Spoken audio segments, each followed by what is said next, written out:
भोपाल से आ रही बड़ी खबर की, जहां पूर्व आरटीओ कांस्टेबल सौरभ शर्मा को जमानत। देखिए, लोकायुक्त के केस में इनको जमानत मिली है। भोपाल कोर्ट के लोकायुक्त जज राम प्रताप मिश्रा ने जमानत दी है। 60 दिन बाद भी लोकायुक्त ने नहीं पेश की चार्जशीट। ईडी समेत अन्य मामलों में जमानत नहीं, अभी जेल में ही बंद रहेगा सौरभ शर्मा। 28 जनवरी को सौरभ शर्मा को गिरफ्तार किया गया था।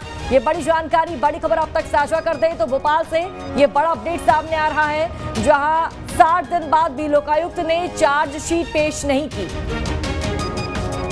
और ज्यादा जानकारी साझा करेंगे, संवाददाता अतुल हमारे साथ जुड़ चुके हैं। अतुल, इस मामले पर सौरभ शर्मा को बरी कर दिया गया है। जानकारी सामने आ रही है कि यहां पर चालान नहीं भरा गया है, चार्जशीट पेश नहीं की गई है।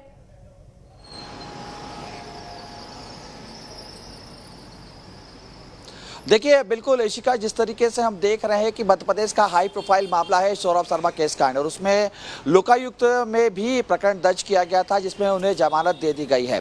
हालांकि अभी सौरभ जेल से बाहर नहीं निकलेंगे क्योंकि अब दूसरे भी मामले चल रहे हैं जिसके अंदर अभी तक सौरभ की जमानत नहीं हुई है। इसके लिए सौरभ को अभी जेल में ही रहना होगा। देखिए, लगभग 62 दिन बाद ये जमानत मिली है, और जिस तरीके से बताया भी जा रहा है कि 60 दिन बाद भी लोकायुक्त ने चार्जशीट जो है पेश नहीं करी। कई तरीके की तर्क दिए गए, और जब बचाव पक्ष ने यानी कि सौरभ शर्मा के वकील ने लोकायुक्त जज के सामने जब तर्क दिए तो उसके बाद उसको जमानत दे दी गई। देखिए, जिस तरीके से हमने देखा कि लोकायुक्त ने सौरभ के घर पर और उसके स्कूल पे जब छापा मारा था तो बड़ी मात्रा में चांदी की ईंटें मिली थी, नकदी मिली थी, और लगभग 50 से ज्यादा डायरी मिली थी, जिसके को बेस बनाकर लोकायुक्त ने पूरा मामला दर्ज किया था। लेकिन अब सीधे तौर पर यह देखा जा रहा है कि लोकायुक्त वाले जो प्रकरण दर्ज था उसमें सौरभ को जमानत दे दी गई है। लेकिन अब इसको लेके इसी का सियासत भी शुरू हो रही है।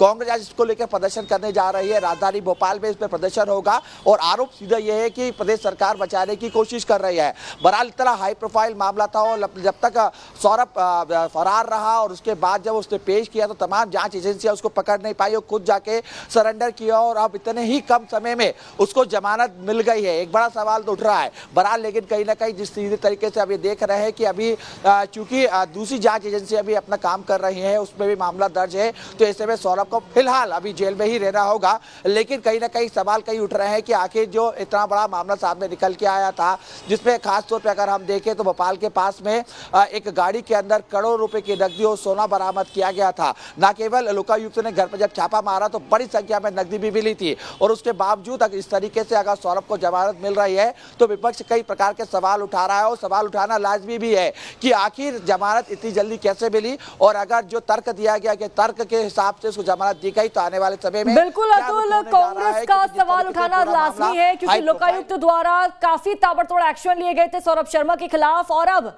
चालान पेश नहीं किया गया और साथ ही चार्जशीट दाखिल नहीं की गई, जिसके बाद सौरभ शर्मा को इस पूरे मामले में बरी कर दिया गया, जमानत मिल गई। बहुत बहुत शुक्रिया अतुल आपका जानकारी साझा करने के लिए।